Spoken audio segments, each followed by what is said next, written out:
שלום, בוקר טוב, ברוכים הנמצאים. אנחנו שמחות שהצטרפתם אלינו לפודקאסט של קפיטליזם קשוב. אני שרית נתנאל, איתי כאן היום חן סיקליאר. שלום אז סלי. אני בעצם, היי חן, בוקר טוב. אז אני בעצם מכוונת אנשים להצלחה בכל מסלולי החיים. אני פועלת בשתי זירות עיקריות, בגיוס והשמה של מנהלים ובכירים ובאבחון וייעוץ נומרולוגי. במשך שנים רבות עסקתי בתפקידי ניהול בחברות וארגונים, בתפקידים של גיוס, ובשנים האחרונות כהדהנטרית, במקביל לעיסוקים שלי בתחום הגיוס והשמה, התמחיתי בשנים האחרונות בזירה נוספת שמשלימה את עולמות הקריירה שלי, והיא בתחום האבחון והייעוץ הנומרולוגי, שבאמצעותו אני מכוונת אנשים להצלחה בכל מעגלי החיים, לרבות בקריירה, זוגיות, הולדה, משפחתיות ועוד. ובעבודה שלי היום אני משלבת את שתי הזירות האלו ביחד. אני בעצם נעזרת בכלים שרכשתי מהעולמות של המשאבי האנוש והגיוס, ומשתמשת בכלים לטובת האבחון והתאמה אישית בהתאם לצרכים האישיים. ואני נרגשת להיות כאן היום עם חן סיקליאר. בוקר טוב חן, תציגי לנו את עצמך. בוקר טוב, כיף להיות איתך כאן שרית ולהמשיך את הפרויקט המקסים הזה. תודה רבה שהזמנת אותי. תודה לך.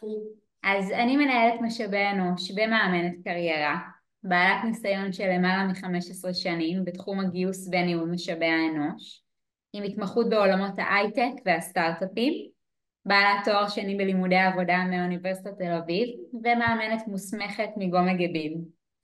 אני משתמשת במודלים ייחודיים המשלבים בין פיתוח אישי של עובדים לבין השגת יעדים ארגוניים, תוך יצירת סביבות עבודה שתומכות בשיתוף פעולה, צמיחה והעצמה הדדית. אני רואה את האנשים שמולי מקטן ועד גדול, מרגישה את מה שעובר עליהם בשטח ולוקחת חלק פעיל בתהליכים. אני לא מפחדת מעבודה קשה ונמצאת שם עם האנשים כל הדרך, כדי שהם ירגישו שאני איתם. בנוסף לתפקידי כמנהלת משאבי אנוש, אני עוסקת גם באימון קריירה, עם דגש על הכנה מעשית למחפשי עבודה, כתיבת קורות חיים, שדרוג פרופיל לינקדאין וסימולציות לרעיונות עבודה. בין היתר אני משתמשת בקלפי Points of View, אשר מסייעים לפתוח שיח חדש ומעמיק, ובהמשך אני ארחיב על זה. וואו, מהממת, כמה ערך ותרומה ואיזה שילוב מעניין, ואני כל כך שמחה להיות כאן איתך היום, ותודה שהצטרפת אלינו. אז על מה נדבר היום? נדבר על מנהיגות קשובה ככלי לצמיחה בארגון. נעמיק ככה בשיח איך ניהול משאבי אנוש קשוב ומנהיגות נרכשת יכולים להניע עובדים. אנחנו נבחן ככה איך מנהלים יכולים להוביל תהליכים ולא רק לנהל אותם, תוך שימוש בגישה אימונית שמעודדת זיקוק ומינוף חוזקות אישיות וארגוניות. אנחנו ככה נדבר על הכוח של קלפי אימון ותהליכים אימוניים בארגון, נלמד כיצד השימוש בקלפים של אימון ובשאלת שאלות נכונה יכולים לעורר ככה איזה שיח חדש ולהעלות נקודות מהותיות שלא נחשפו קודם לכן. אנחנו נראה איך הכלים האלה יכולים לעזור למנהלים להנחות שינויים בעבודת הצוות, לפתור קונפליקטים, לזהות כישרונות חבויים, וכמובן נדבר על העצמה אישית ומנהיגות דרך אימון אישי. אנחנו נשמע ככה איך את משלבת את הכלים האימוניים שלך מתוך תפיסת עולם שמבוססת על זיהוי ומינוף חוזקות וערכים אישיים, נעמיק בהשפעת האימון על מנהיגות עצמית והובלת שינוי בארגון, עם מתן כלים פרקטיים לניהול אישי ומקצועי, ואיזה כיף להיות איתך כאן היום, ואנחנו שמחים שהצטרפתם אלינו לפודקאסט. אז חן, תסבירי לנו, מה זה המודל הזה שאת עובדת איתו? אז המודל שאני עובדת איתו מדגיש את ההיבטים האישיים לצד העסקיים של קפיטליזם קשוב. בעצם הרעיון הוא לראות כל אדם בארגון לא רק כעוד חלק ממכונה עסקית, אלא כיחידה חשובה בפני עצמה. אני מאמינה שאפשר ליצור סביבה בכל אחד ואחת, מרגישים שרואים אותם באמת ושהקול שלהם נשמע. אני קוראת את השטח ומרגישה מה עובר על האנשים. זה מאפשר לי לקחת חלק פעיל בתהליכים, תוך כדי למידה והבנה מעמיקה של כל צד. כשאנחנו פותחים שיחות עומק אמיתיות, כמו בעזרת קלפי האימון שאני משתמשת בהם, אנחנו מגיעים להגשמה פנימית שמובילה גם להצלחה עסקית. לכן, כשהזמנת אותי, חשבתי על הקשר העמוק בין קפיטליזם קשוב למודל שאני מיישמת. כי כשמאבחנים ומקשיבים פנימה, נפתח עולם חדש של אפשרויות להצלחה ולהגשמה. ממש, וואו, אני כל כך ככה מתחברת למקום הזה של לראות אותם באמת, זה כל כך באמת חזק ומשלב את שתי הגישות ביחד. אז תספרי לי ככה, מה זה הכלים שמתייחסים למודל שלך, איך הם באים לידי ביטוי?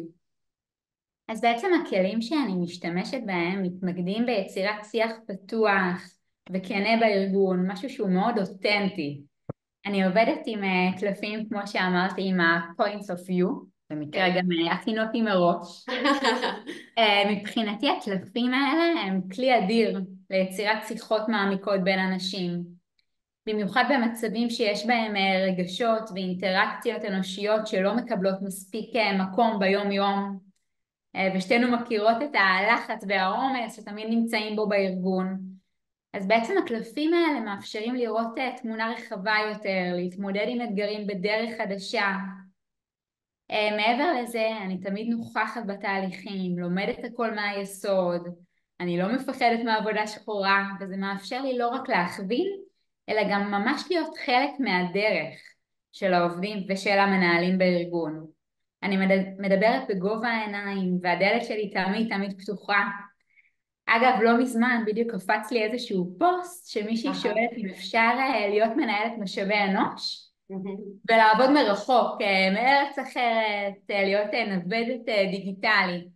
וזה כן. משהו שמבחינתי הוא בלתי אפשרי, כי כדי לנהל משאבי אנוש חייבים להיות נוכחים, להיות שם, לשמוע, להרגיש, להיות חלק. נוכחות זאת ממש מילת המפתח. ממש. ואת יודעת, אני ככה סקרנית לשמוע, לא מעט מנהלים מסתכלים על הצלחה ניהולית כהצלחה עסקית, והמודל שעליו את מדברת הוא מודל רך. איך את מסבירה להם את הקשר? איך את מביאה את המודל הזה לתוך חברות וארגונים? אני בהחלט מבינה את החשיבה הזו, אבל אני מאמינה, באמת מאמינה, שהצלחה עסקית היא תוצאה ישירה של הצלחה אישית. כשאני עובדת עם מנהלים, אני מראה להם את הקשר בין צמיחה אישית לצמיחה עסקית. אם עובדים מרגישים מוערכים, מחוברים, שמישהו רואה ומבין אותם, הם ייתנו את המקסימום שלהם, וזה ישתקף בתוצאות העסקיות. הצלחה ניהולית אמיתית מבחינתי נמדדת גם ביכולות של המנהלים לתמוך באנשים שהם מובילים. בתוצאות, לא רק במספרים, לא רק בתוצאות ובמספרים עצמם, אלא מעבר לזה. אפשר לראות את זה גם בליווי האישי שאני עושה. מהמם. בדיוק לפני שבוע יצרה איתי קשר בחורה צעירה שמפונה מביתה, שליוויתי וואו. לאחרונה. היא בעצם סיימה את הלימודים שלה, ובזמנו אני ליוויתי אותה למצוא את המשרה הראשונה בתעשייה. התקשרה וואו. לי בדיוק לפני שבוע ועדכנה אותי שהיא התחילה לעבוד במקום החדש, אבל די מהר היא הבינה שזה לא בדיוק מה שהיא ציפתה. היא לא מהמם. מרגישה מחוברת, לא מבחינת חיבור לצוות, גם לא חיבור מקצועי לתפקיד עצמו. היא ממש יושבת כל יום במשרד עם דמעות. וואו. כן, לא פשוט. היא שיתפה אותי גם שהיא מרגישה איזושהי תחושה של כישלון, כי שתינו יודעות כמה לא פשוט למצוא משרה בתור ג'וניור, משרה ראשונית, ובטח לא בתקופה הזאת של המלחמה, שהשוק לא במצב טוב. נכון. היא הייתה נורא מתוסכלת. מהמם. בעצם מה שעשיתי, ביקשתי ממנה לעשות איזושהי טבלה של רווח והפסד. ראשון, בעמודה אחת, מה הסיבות להישאר באותו תפקיד בארגון, בעמודה השנייה, במקביל, מה הסיבות לעזוב. רעיון מקסים. ביקשתי שבאמת תקדיש לזה זמן ותשב על זה. אז אחרי כמה שעות היא חזרה אליי, שלחה מהמם. לי את הטבלה הזאת. וואו. אמ, וממה שהיא כתבה שם, וגם מהמילים שלה, היה ברור שהסיבות כן להישאר נבעו בעיקר מהחשש לאכזב את עצמה, את הבוסית שלה. היא בעצמה כבר הבינה שזה לא המקום הנכון עבורה. וואו. אני חושבת שפה נכנס דבר נוסף, החשיבות של החמלה העצמית. שאלתי אותה אם כלכלית כרגע מתאפשר לה לקחת איזושהי הפסקה. והיא עדכנה אותי שכן, זה מתאפשר לה. הזכרתי לה איזה שנה לא פשוטה היא עברה, כל מסביבה השתנה, היא לא בבית שלה כבר שנה שלמה, היא באזור חדש, עם אנשים וואו. חדשים. הצעתי לה קצת להאט את הקצב, לשים את עצמה במרכז, להתמקד בהשגה של איזשהו איזון נפשי. ממש. היא כל כך הודתה לי. וואו. אמ, כן, אני חושבת רק, שהשיח הזה, כן, כן. השיח הזה עם מנהלים ועובדים מדגים איך תהליכים אישיים תורמים ליכולת שלהם להביא את עצמם במיטבם לעבודה ולהרגיש שהם יכולים לתרום באמת. וכשזה קורה, זה אוטומטית מתורגם לתוצאות עסקיות. ממש, זה פשוט מדהים כמה השיח הפנימי הזה וכמה ההתבוננות פנימה וכמה הקשבה לעצמנו, קודם כל, פותחת כל כך הרבה ערוצים והזדמנויות, ואת יודעת, זה ככה מאוד מחבר אותי לפרק האחרון שהתראיינתי בקפיטליזם קשוב, שדיברתי ככה על האבחון הנומרולוגי, איך אני עובדת איתו ככה בתוך חברות וארגונים, ואיך זה עוזר לנו ככה במקום הזה של להתבונן פנימה באיזושהי זווית ראייה נוספת שבעצם מאפשרת יותר לראות את הבן אדם, את העומקים, את התשוקות, את היכולות והכישורים שלו, וזה באמת ככה איזשהו כלי שנותן איזושהי זווית ראייה נוספת. ואני ככה שמחה גם לשמוע איך את משתמשת בכלים שלך ככה יותר למקום הזה של ההתבוננות פנימה, ותספרי לי ככה איך הקלפים של ה-point of view בעצם פותחים שיח חדש בארגון, איך זה מביא לשינוי, איך זה מביא להתבוננות פנימה, מה קורה בתוך התהליך הזה, מה הבן אדם חווה כשהוא ככה נמצא בתוך התהליך הזה של ההתבוננות פנימה ושל ההקשבה. אז קודם כל אני ממש מסכימה עם זה, ואני מרגישה שכשמנהלים ומנהלות בארגון משתמשים בכלים אימוניים, כמו הקלפים, הם מביאים משהו יצירתי וחדשני לשולחן, אבל מעבר לזה, הם פותחים אפשרות לאיזשהו שיח עמוק ואותנטי שלא תמיד צץ ככה בתהליכים השגרתיים. נכון. היתרון הספציפי של הקלפים האלה שאני משתמשת בהם, ה-points of view, טמון בעצם בשילוב הייחודי בין צילום ומילים, שמאפשר חיבור בין חשיבה אינטואטיבית לחשיבה לוגית. השילוב הזה יוצר מרחב פתוח, שבו עולים תובנות ורעיונות שלא נחשפים ביום יום, ולעיתים גם בשיחות ארגוניות שחוזרות על עצמם. הרבה פעמים בשיחות ארגוניות, אני מרגישה שיש איזשהו לופ שכל פעם חוזר, ולא מוצאים את הדרך החוצה ממנו.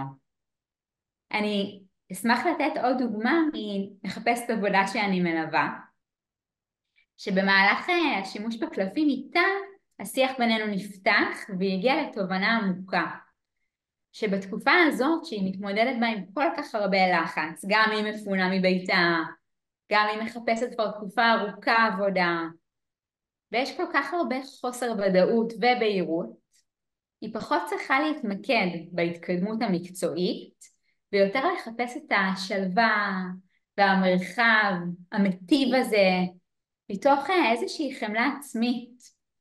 מקום שהיא תקום עליו בבוקר ופשוט יהיה לה טוב שם, גם אם כרגע זה לא מה שמקדם אותה. להתקדם יהיה לה את כל הזמן. בעצם אני מרגישה שהקלפים עזרו לה להבין שהיא לא צריכה לדרוש מעצמה יותר מדי בתקופה הזאת, אלא למצוא את האיזון, להיות רכה יותר. אני חושבת שבאמת הקלפים מייצרים איזשהו שיח אחר, יצירתי ולא צפוי, שנוגע בנושאים עמוקים ואמיתיים. בארגונים אנחנו לא נתקלים, אנחנו הרבה פעמים נתקלים בשיחות שחוזרות על עצמם ולא נוגעות בלב העניין, והקלפים האלה באים ושוברים את המעגל הזה, מעוררים מחשבה ומביאים לפתיחת שיח שעוזר להבין את הדברים מזווית חדשה לחלוטין.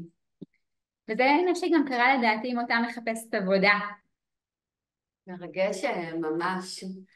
חן, כשאת מדברת על פתיחת שיח חדש בארגון, למה את מתכוונת? אני מתכוונת ליכולת לפתוח שיחות שלא מדברים עליהן ביום יום בארגון. באמצעות הכלים שאני מביאה אנחנו לא רק משפרים את השגרה הארגונית, אלא ממש יוצרים מרחב חדש של שיח שמעודד הקשבה אמיתית. זה שיח שלא נשאר שטחי, אלא נוגע בנקודות עמוקות שמובילות לפריצות דרך בתהליכי עבודה וגם בחיבור בין אנשים. וואו, זה באמת מדהים, זה פשוט כאילו לא יאמן איזה תוצאות ואיזה עומק זה מביא. ואיך בעצם הגעת למודל הזה? איך ככה עשית את החיבור בין הדברים? איך נחשפת לזה? אז תראה, אני חושבת שזה שילוב קודם כל של הניהול משאבי אנוש והאימון שהוספתי. מהמם. הגעתי למודל הזה בעצם מתוך הרבה שנים של ניסיון בשטח, כשהבנתי שאי אפשר באמת להפריד בין החלקים האישיים והמקצועיים בחיים של האנשים בארגון. לכל עובד יש את הסיפור שלו, את החוויות שלו, את הדרך שבה הוא מתמודד עם אתגרים. רציתי למצוא דרך לחבר את כל זה לעשייה הארגונית, ולכן התחלתי להשתמש בקלפים ובשיטות שמעודדות שיח פתוח ומקדם. השאיפה שלי היא שכל מי שאני עובדת איתו ירגיש שאני לצידו בכל שלב, שאני לא רק מלווה אלא גם ממש חלק בתהליך, שאני איתו ביחד בשביל הזה. לגמרי, זה באמת כל כך חשוב וכיף לשמוע את זה. אני ככה חושבת על התקופה שבה אנחנו נמצאים, בתקופה של המלחמה, שהיא באמת לא פשוטה לאף אחד מאיתנו, כל אחד ככה חווה את זה מהצד שלו, ומה הערך של המודל הזה בתקופה שבה אנחנו נמצאים? איך את מחברת את זה ככה לתקופה באמת של המלחמה בחברות, בארגונים ולאנשים פרטיים? בתקופה הזו, שכל כך הרבה אנשים חווים חוסר ודאות ומצוקה, אני חושבת שהמודל הזה נהיה חשוב מתמיד. אנחנו חייבים להיות רגישים למה שעובר על האנשים, לא רק מבחינה מקצועית, אלא גם מבחינה אישית. דווקא עכשיו כשכולנו מתמודדים עם פחד וחשש, חשוב להקשיב ולהבין מה עובר על כל אחד. המודל הזה עוזר לבנות אמון, חיבור, תחושה של שייכות בארגון. זה משהו שמבחינתי אין לו תחליף, במיוחד בזמנים קשים של חוסר ודאות. בארגון האחרון שייעצתי לו, היו שני עובדים שלקחו חלק פעיל במילואים במשך תקופה ארוכה. שיתפו אותי בחוויות הלא פשוטות. אחד מהם סיפר לי באחת השיחות שהוא לא ישן בלילות מאז. אנחנו ממש חייבים להיות רגישים וקשובים, אפילו יותר מתמיד. ממש, באמת לא פשוט. ואת יכולה ככה לתת לי דוגמה כשאת נכנסת לארגון, כשאת מתחילה ללוות מנהלים, איך בפועל את מיישמת את המודל ואת התהליך, איך זה עובד, איך השלבים ככה בתוך כל התהליך הזה? אז בעצם כשאני מתחילה ללוות צוות או מנהל, אני קודם כל נפגשת לשיחות אישיות עם כל אחד מהם, וגם מגיעה לישיבות צוות קצת כמו זבוב על הקיר. אני בעצם לא מתערבת, אלא יותר נכנסת כדי ללמוד את הדינמיקה, להקשיב, להבין. כמו שציינתי, אני בהכשרתי גם מנהלת משאבי אנוש וגם מאמנת קריירה. אז אני משלבת כל מיני כלים, כמו למשל הקלפים, וככה עולים כל מיני נושאים גם בשיחות האישיות. הרבה פעמים אני פשוט יושבת איתם מסביב לשולחן, אני פורסת את הקלפים, מזמינה אותם לבחור 3 קלפים סגורים בלי לדעת מה כתוב עליהם. אני יכולה לספר שבאחת הפגישות עם אחד העובדים, הקלפים שעלו לו הם תקיעות, הכל אפשרי ואשמה. וואו. כן, המילים האלה בעצם עוררו בו הרבה מחשבה. לפעמים גם כשאת לוקחת קלף אחד, עדיין לא קופץ לך משהו לראש איך הקלף הזה קשור אליי, אבל דווקא כשעולים כמה קלפים, פתאום החיבור הזה כן כל קיים. הנקודות מתחילות להתחבר, כן. בדיוק. כן. הוא בעצם מתחיל להבין את ההשפעה של התחושות האלו על המצב הנוכחי שלו בעבודה. בעצם דיברנו על התחושה של התקיעות, איך היא באה לידי ביטוי ביום יום, על הרצון לראות את האופק כהכל אפשרי, ועל תחושת האשמה שמלווה אותו כשנראה לו שהוא לא עומד בציפיות שלו, גם אל מול עצמו, גם אל מול ראש הצוות והצוות. התהליך הזה בעצם אפשר לראות את הדרך שבה העובד מפרש את המציאות סביבו, לעזור לו למצוא זוויות חדשות להסתכל על הדברים. זה מייצר הרבה פתיחות, אני חושבת שזה מגביר גם הרבה גמישות מחשבתית, כשעושים את הכישורים האלה והחיבורים האלה. ובעצם זה חלק מהשירות שאני מציעה למנהלים ולעובדים שרוצים לפתח איזושהי תקשורת כנה ומקדמת בעבודה. בזכות השיח והקלפים הצלחנו לפתח תקשורת כזו בינו לבין ראש הצוות שלו, מה שהוביל לשיתוף פעולה טוב יותר ולפתרון של קונפליקטים בצורה מכבדת, פרודקטיבית. מהמם. זה באמת מדהים כמה זה עוזר לנו גם בהתבוננות פנימה וגם במובן הזה של לראות את האחר, לפתור קונפליקטים. זה באמת פותח את השיח, את המחשבה, זה כאילו תכלס, זה פותר קונפליקטים, ממש וזה פותח ככה. ככה איזשהו מרחב חדש של שיח ועשייה, וזה באמת מדהים. וככה לקראת סיום, חן, מה המסר העיקרי שאת רוצה ככה להגיד למנהלים ששומעים אותנו? מה המסר הכי חשוב לך שמנהלים שככה ששומעים אותנו עכשיו ייקחו מהשיחה הזאת? אז המסר שלי הוא שמנהלים צריכים לזכור שהאנשים הם הלב ובעצם הליבה של כל ארגון. וכשאנחנו מתמקדים באנשים ורואים אותם באמת ומקשיבים להם, זה לא רק מקדם אותם, זה גם מקדם את הארגון. ההצלחה העסקית תגיע מתוך ההצלחה האישית. וככה לקראת סיום הכנתי כמה טיפים שתוכלו ליישם כבר עכשיו.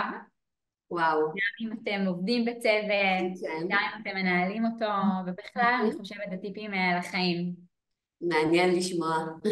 אז הטיפ הראשון שלי זה לתרגל מחשבה גמישה, כמו שהראינו קודם. כשאתם נתקלים במצב מאתגר, נסו רגע לעצור, לראות אותו מזווית שונה, ממש כמו בחירת קלף מפתיע בשולחן. תנסו לשאול את עצמכם, מה עוד יכול להיות נכון כאן? מה אני לא רואה? תרגיל כזה יכול לחשוף בעצם זוויות שלא חשבתם עליהן, ולפתוח אפשרות לפתרונות יצירתיים יותר. ופה מדהים. יש לי איזושהי דוגמה ממש מהיומיים האחרונים. כן. מתאמנת שאני מלווה, שיתפה אותי, שכל החברות שלה נשואות, ולכולם יש ילדים. והיא לא. וגם בגלל העניין הזה שהיא לא, ובגלל שאף פעם ילדים לא כל כך עניינו אותה באופן כללי, היא תמיד נפגשת עם החברות האלה, אחד על אחד, ולא איזושהי פגישה שהיא עם כל המשפחה. וקשה לה, היא מרגישה שאולי היא לא בסדר, אולי החברות רואות בה איזה יצור מוזר כזה, איך תמיד זה רק אחד על אחד ולא אף פעם עם המשפחה.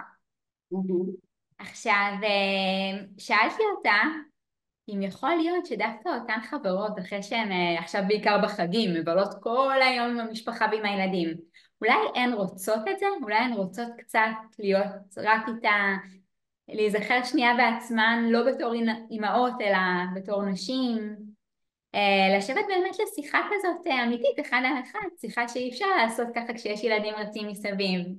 נכון. ושאלתי אותה אם היא שאלה אותן פעם, אם זה מפריע להן. היא כל כך שמחה שאמרתי את הדברים האלה, והיא אמרה שנפל לה האסימון ששנים יושב עליה. וזה בדיוק מוביל אותי לנקודה הבאה. לשאול ולא להניע. אנחנו כל כך הרבה פעמים עסוקים בפרשנויות. נכון. ואני כל כך מציעה, במקום להניח איך אחרים מרגישים או מה הם חושבים, פשוט לשאול שאלות ישירות ופתוחות, כמו איך אתה רואה את הסיטואציה, או מה לדעתך הכי יכול לעזור כאן. יאפשרו להכיר את נקודת המבט של הצד השני ולצמצם הרבה מאוד אי הבנות עוד לפני שהן בכלל מתחילות. ובעצם הנקודה השלישית והאחרונה היא לייצר איזושהי רפלקציה יומית.